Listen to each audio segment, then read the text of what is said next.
Bayangkan ini, kota masa depan Indonesia dibangun dari nol, dan pengawasnya bukan sembarang tokoh. Anak muda, penuh energi, dan siap kerja keras, Gibran Rakabuming Raka. Tapi, kenapa Prabowo mempercayakan tugas sebesar ini kepadanya? Yuk, kita bongkar semuanya di video ini.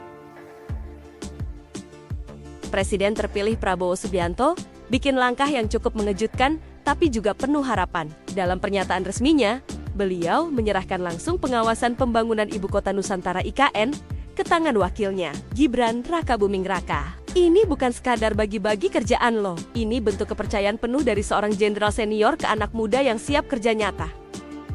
Gibran bukan cuma wakil, tapi kini jadi mata dan telinga utama dalam memastikan proyek IKN sesuai rencana, tepat waktu dan, tentu saja, tidak mangkrak. Kenapa sih Gibran? Apa karena dia anak presiden sebelumnya? Bukan cuma itu bro dan sis. Track record Gibran di Solo terbukti cepat tanggap, pro-investasi, dan dekat dengan generasi muda.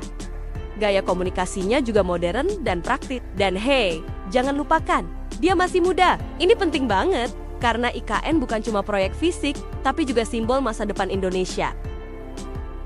Jadi ya wajar, kalau Prabowo berpikir, oke, biar Gibran yang handle lapangan, saya fokus jaga strategi besar bangsa. Nah ini yang keren, Gibran akan terjun langsung mengawasi berbagai proyek strategis seperti Rumah Sakit Abdi Waluyo, Masjid Negara IKN, Istana Negara, Rusun ASN.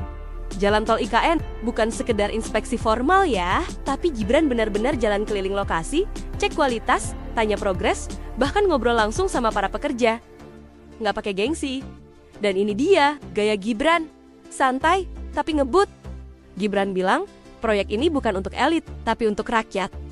Untuk anak cucu kita, maka tugasnya bukan cuma mengawasi bangunan, tapi juga memastikan ekosistem IKN bisa ramah, inklusif, dan canggih. Tantangannya banyak, dari pembebasan lahan, cuaca, hingga birokrasi. Gibran sudah turun tangan. Prabowo sudah memberi mandat, IKN sedang dikebut. Sekarang pertanyaannya, kita sebagai rakyat, siap terlibat atau cuma nonton? Tulis pendapatmu di kolom komentar. Apakah kamu percaya Gibran bisa sukses bangun IKN? Jangan lupa, like, subscribe, dan nyalain loncengnya buat info terbaru soal proyek terbesar bangsa ini. Indonesia ini negara besar. Kita harus bersyukur di tahun 2020 sampai 2030 nanti kita akan mendapatkan bonus demografi. Saat itulah sebagian besar penduduk kita ada pada usia produktif. Ini kesempatan kita untuk meningkatkan produktivitas nasional. Peluang untuk menuju Indonesia emas makin terbuka lebar. Tapi Bapak Ibu yang saya hormati, teman-teman sesama anak muda, ingat, kesempatan ini hanya datang sekali. Kesempatan ini tidak akan terulang lagi. Untuk itu kita harus kerja keras, kerja fokus, berani melakukan lompatan. Saya ucapkan terima kasih kepada Pak Prabowo yang sudah memberikan saya kesempatan untuk ikut andil dalam kontestasi ini. Saya sangat bangga sekali, saya menjadi bagian dalam perjalanan menuju Indonesia emas. Tidak semuanya harus menggunakan APBN.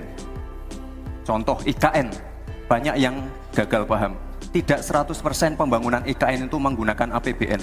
Yang digunakan hanya 20%. Sisanya adalah investasi dari swasta dan investasi dari luar negeri. Ini yang banyak yang gagal paham. Lalu kita mengacu ke pertanyaan, infrastruktur fisik atau SDM, dua-duanya penting. Dan dua-duanya harus dijalankan secara paralel. Karena sekali lagi, untuk menuju Indonesia emas dibutuhkan generasi emas. Kita butuh future talents yang menguasai future skills.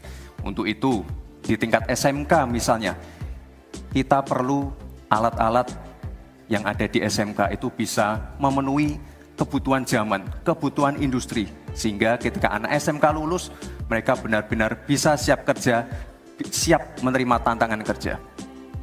Lalu untuk fisik, tidak selalu harus dari APBN, sekali lagi.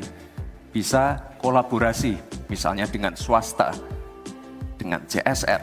Jadi tidak semuanya harus dibebani oleh APBN.